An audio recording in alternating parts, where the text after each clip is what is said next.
ఒక విషపూరితమైన సాలెపురుగు ఒక అమ్మాయి నోటిలోకి ప్రవేశిస్తుంది. దీనికి కారణం గతంలో ఒక అబ్బాయి సాలెడు గూడును తాకడం ద్వారా వాటిని రెచ్చగొట్టాడు. దాంతో వేలాది విషపూరితమైన సాలెపురుగులు బయటికి ఉరికాయి. ఒక బ్లూ డ్రెస్ వేసుకున్న అబ్బాయికి నోటిలోకి సాలెపురుగు ప్రవేశిస్తుంది. మిగిలిన సాలెపురుగులు అందరినీ దాడి చేయడం ప్రారంభిస్తాయి.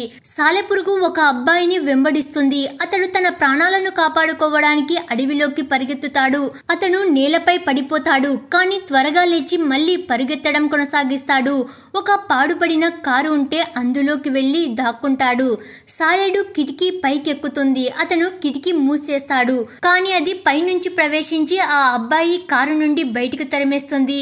సాలెపురుగు ఆ అబ్బాయిని వెంబడిస్తూనే ఉంటుంది. అతడు ఎలాగైనా సరే ఈ సాలెపురుగుల నుంచి తప్పించుకోవాలి అని అనుకుంటాడు.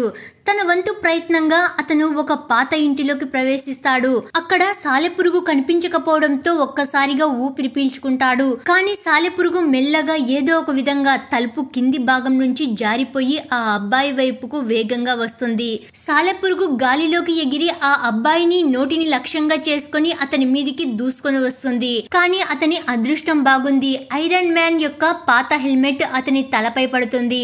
అతడు నోటిని కాపాడుకుంటాడు. అప్పుడు అతను వెంటనే సాలెపురుగును పట్టుకొని సుత్తితో గట్టిగా కొడతాడు. కానీ అది కేవలం ఒక సాలెడు మాత్రమే. ఎందుకంటే వేలాది ఇతర సాలెపురుగులు బయట అతని కోసం వేచి ఉన్నాయి.